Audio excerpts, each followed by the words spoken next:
বাবা আদম তওয়াফ করছে, উনার সন্তান শীশ আলাইহিস সালাম তওয়াফ করছে, তারপর ইদ্রিস আলাইহিস সালাম তওয়াফ করছে, তারপর হযরত নূহ আলাইহিস সালামের জামানা যখন চলে আসলো, পয়গম্বর নূহ জাতিকে দাওয়াত দেয়, আসো আল্লাহর দ্বীনের পথে আসো। কিছুদিন আগেও বলছিলাম পয়গম্বর নূহ 1000 বছর হায়াত পাইছে, 1000 বছর হায়াত থেকে 950 বছর পর্যন্ত দাওয়াত দিছে, কিন্তু 40 থেকে 42 জন ওনার কথায় কালেমা পড়ছে, মুসলমান হয়েছে, আর কেউ মুসলমান হয় নাই, বরং অপমানিত অপদস্থ করছে। নূহ পয়গম্বর আল্লাহর কাছে দোয়া করে, আল্লাহ ক্বালা নূহুর রাব্বি লা তাযার আলাল আরদি মিনাল কাফিরিনা দাইয়ারা, আল্লাহ এই জাতিকে তুমি ধ্বংস করে দাও। আল্লাহ কয়, নূহ আমি আল্লাহ এই জাতিকে কেন ধ্বংস করে দিব? নূহ পয়গম্বর বলে, ইন্নাকা ইন তাযার ইউদিল্লু ইবাদাকা ওয়ালা ইয়ালিদু ফাজিরন কাফফারা, আল্লাহ গো তুমি যদি তাদেরকে বাঁচায় রাখো, তারা যে পরিমাণ খারাপ, তারা যে পরিমাণ আমারে বড় কষ্ট দেয়, তাদেরকে যদি তুমি বাঁচায় রাখো আল্লাহ, তাদের বংশ পরম্পরায় যে সন্তানগুলো হবে তারাও হবে খারাপ, তারাও এরকম ভাবে যারা তোমার দ্বীনের পথে ডাকবে তাদেরকেও লাঞ্ছিত করবে, এই জন্য তুমি ধ্বংস করে দাও। কারণ আমি নূহ তাদেরকে কম বুঝাই নাই। ক্বালা ইন্নী দাউতু কওমি লাইলা ওয়া নাহারা, ও আল্লাহ আমি দিনের বেলা বুঝাইছি, রাতের বেলাও বুঝাইছি, কিন্তু তারা আমার কথা শুনে নাই। হযরত নূহ আলাইহিস সালামের বদদুয়া যখন আল্লাহর কাছে কবুল হয়, আল্লাহ রাব্বুল আলামিন বলেন, ও পয়গম্বর আপনি তাদের জন্য ধ্বংসের বদদুয়া করতেছেন, সমস্যা নাই, আমি আপনার দোয়াকে কবুল করে নিলাম, তবে ধ্বংসের একটা সূরত বলে দেই।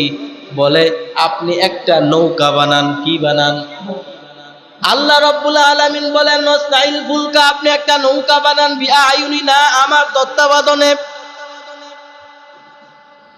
বলে কেমন নৌকা? নূহ পয়গম্বর বলে, আল্লাহ নৌকা বানাবো স্টিল দিয়া বানাবো নাকি কাঠ দিয়া বানাবো? আল্লাহ রাব্বুল আলামিন বলেন, খসাফিস সাক, মানে হচ্ছে কাঠ দিয়া।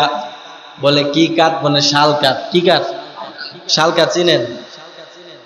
এই ইতিহাস দ্বারা বোঝা যায় হযরত নূহ পয়গম্বরের আগে যত জামানা গেছে, যত মানুষ গেছে, তখন কি কাঠ ছিল না?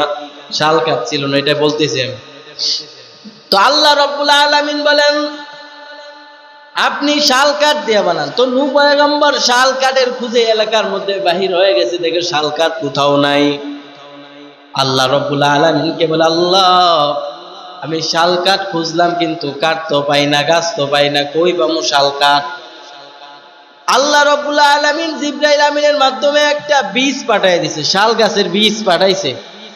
তো জিবরাইল আমিন ওই শাল গাছের বীজটা যখন পয়গম্বর নূহ আলাইহিস সালামের হাতে দিছে, ওই বীজটা যখন পয়গম্বর নূহ রোপণ করছে, 3টা বর্ণনা পাওয়া যায়। বলে বীজটা রোপণ করার পর 20 বছর উনি অপেক্ষা করছে। আরেকটা বর্ণনার মধ্যে পাওয়া যায় 40 বছর অপেক্ষা করছে। আরেকটা বর্ণনার মধ্যে পাওয়া যায় 100 বছর অপেক্ষা করছে। তবে কেউ কেউ সহি মত অভিমত করে যে সহি মত হচ্ছে 20 বছর উনি অপেক্ষা করছে। কয় বছর? 20 বছর। গাছ যখন বড় হয়ে গেছে, তো আল্লাহকে বলতেছে, আল্লাহ গাছ তো বড় হয়ে গেছে, নৌকা কিভাবে বানাবো? আমি তো বড় নৌকা বানাইতে পারি না। আল্লাহ রাব্বুল আলামিন বলেন, পয়গম্বর নূহ চিন্তা কইরো না, আমি আল্লাহ রাব্বুল আলামিন আমার ফেরেশতা জিবরাইল আমিনকে তোমার সহকারী ইঞ্জিনিয়ার হিসাবে তোমার সাথে পাঠায় দিব। হযরত জিবরাইল আমিনকে কি হিসাবে পাঠাইবে? ইঞ্জিনিয়ার হিসেবে পাঠায়। তো ইঞ্জিনিয়ার হিসেবে যখন আসছে, তো আল্লাহকে জিজ্ঞাসা করে, আল্লাহ নৌকা বানাইবো কতটুকু লম্বা? আল্লাহ রাব্বুল আলামিন বলেন, নৌকাটা বানান আপনি 80 গজ লম্বা। কয় গজ? 80 গজ লম্বা বানান। আর পাশ হবে কয় গজ? বলে পাশ হবে 50 গজ। লম্বায় কয় গজ? 80 গজ। পাশ কয় গজ? 50 গজ। বলে নৌকার সামনে যে একটা উঁচা কাঠ থাকে দেখছেন নি, অনেক উঁচা, সমুদ্রের চলার জন্য, দেখেন না মনে হয় অনেক উঁচা। বলে ওই কাঠটা হবে 30 গজ। কয় গজ? 30 গজ। পাশে 50 গজ, লম্বা 80 গজ, আর ওই সামনের কাঠটা 30 গজ। মনে রাখবেন।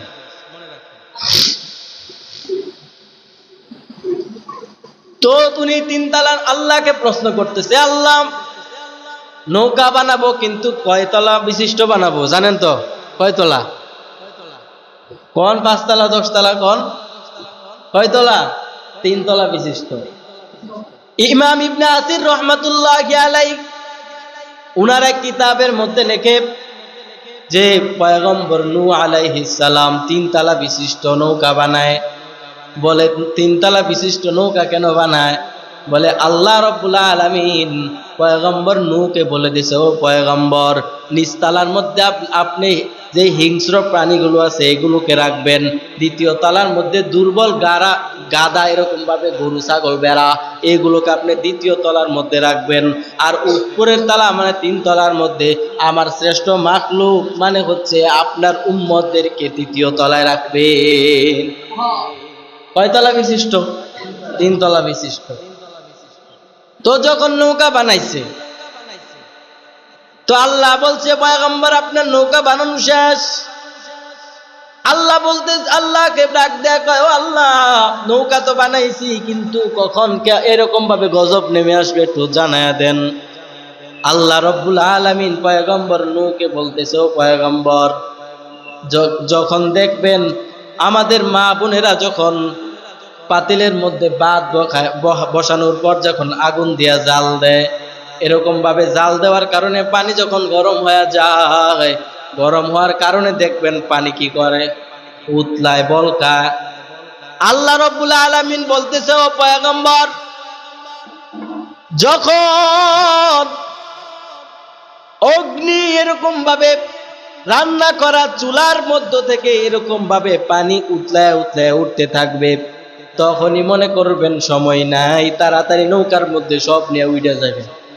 সময় একটা বাইন্দা দিস।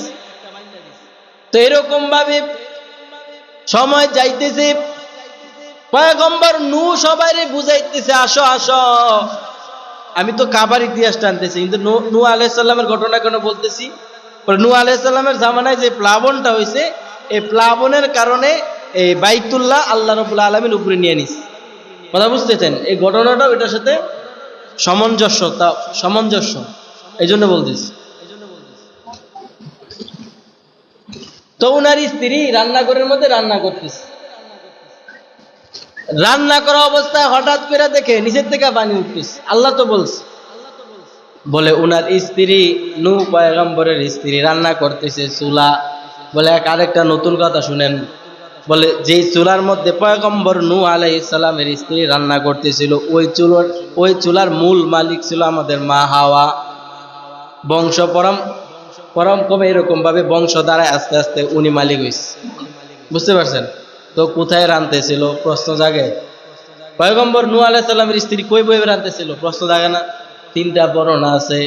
একটা বর্ণনা হচ্ছে আমাদের এই হিন্দুস্তানের কোথাও, আরেকটা বর্ণনা হচ্ছে ওই বাইতুল্লাহর আশেপাশে কোথাও, আরেকটা বর্ণনার মধ্যে পাওয়া যায় যে বাইতুল মাকদিসের দক্ষিণ গেটে কোথাও বৈশা রান্না করতেছিল।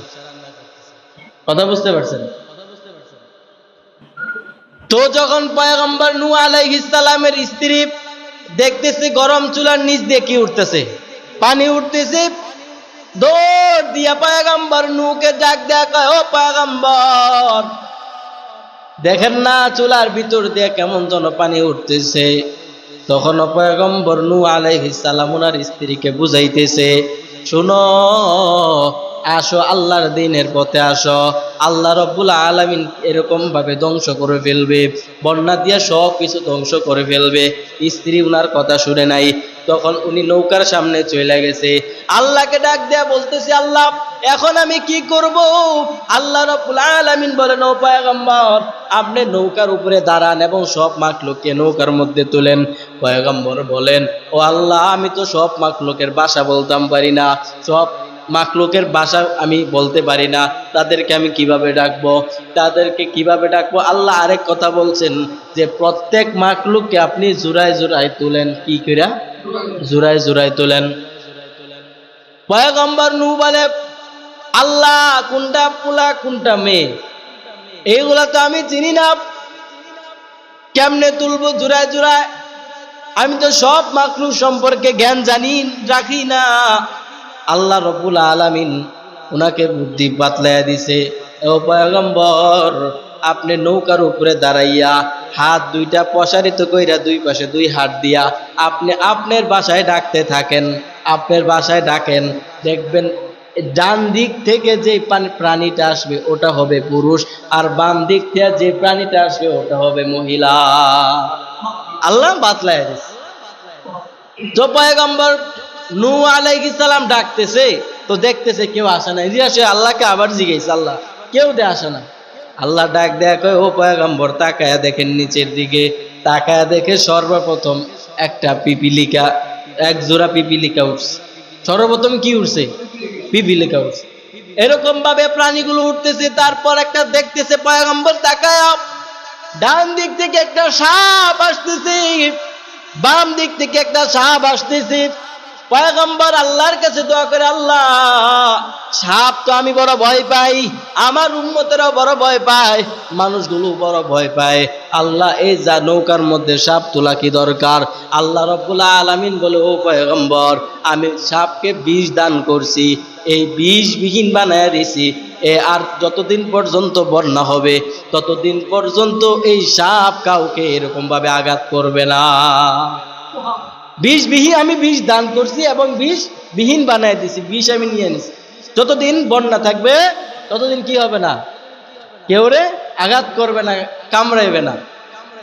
তারপরে অনেক মাখলুক উঠতেছে, পরে দিকে সিংহ আসতেছে। তো সিংহ দেখে তো সবাই ভয় পায়। পয়গম্বর নূহ আল্লাহকে বলে, আল্লাহ এই সিংহকে তো সব মাখলুকে ভয় পায়, সব প্রাণী ভয় পায়, তারে তোলার কি দরকার? আল্লাহ ডাক দেয়া কয়, পয়গম্বর চিন্তা কইরেন না, আপনি ওই সিংহের মাথার মধ্যে হাত দেন। পয়গম্বর নূহ যখন সিংহের মাথায় হাত দিছে, বলে কি খবর? পয়গম্বর নূহ বলে মাথা গরম। কি মাথা গরম? আল্লাহ রাব্বুল আলামিন বলে মাথা গরম না, আমি আল্লাহ রাব্বুল আলামিন তারে জ্বর দিয়ে দিছি। জ্বর হইলে কারো কিছু করতে ভালো লাগে না, মানে যতদিন পর্যন্ত বন্যা থাকবে ততদিন পর্যন্ত এই সিংহর জ্বর থাকবে। জ্বর থাকার কারণে তার শরীর দুর্বল থাকবে, সে কাউকে আঘাত করবে না। তো এই আরেকটা কথা জানলাম, সর্বপ্রথম এই জ্বর রোগটা কার মাধ্যমে শুরু হয়েছে? সিংহর মাধ্যমে শুরু হয়েছে। এর আগে কারো জ্বর হয় নাই। কথা বুঝতে পারছেন? তারপর আরো মাখলুক উঠতেছে। সর্বশেষ কে উঠছে? একটা গাধা উঠছে। গাধা। তো গাধার প্রথম দুই পা নৌকায় উঠে আর পিছনের দুই পা উঠতেছে না। পয়গম্বর নূহ বলে, ও গাধা তোমার সামনের দুই পা উঠছে, পিছনের পাও দুইটা কেন উঠতেছে না? কারণ কি? গাধা ডাক দেয়া কয়, ও পয়গম্বর একটু তাকায়া দেখেন, আমার পায়ে যেন কে টান মেরে ধরছে। পয়গম্বর তাকায় দেখে শয়তান গাধার লেজে টান দিয়ে ধরছে। তো পয়গম্বর জিজ্ঞাসা করতেছে, তুমি ওর লেজের মধ্যে কেন টান দিয়ে ধরে রাখছো? তো শয়তান বলতেছে, এই প্রশ্নটা আমার না করে আল্লাহকে করেন। তো পয়গম্বর নূহ আল্লাহকে প্রশ্ন করলেন, ও আল্লাহ এই শয়তানটা কেন তুলতেছেন? এর জন্য যত ঝামেলা, এর জন্যই তো জাতি আমার মানে না। তো আল্লাহ বলতেছে, আমি তারে ওয়াদা দিছি কিয়ামত পর্যন্ত হায়াত দিব, অতএব তারেও তুমি লয়ে লাও, ইন্না ওয়াদাল্লাহি হাক্কা, আমার ওয়াদা সত্য, আমি তারে ওয়াদা দিছি, অতএব তারও সাথে নিয়ে নাও।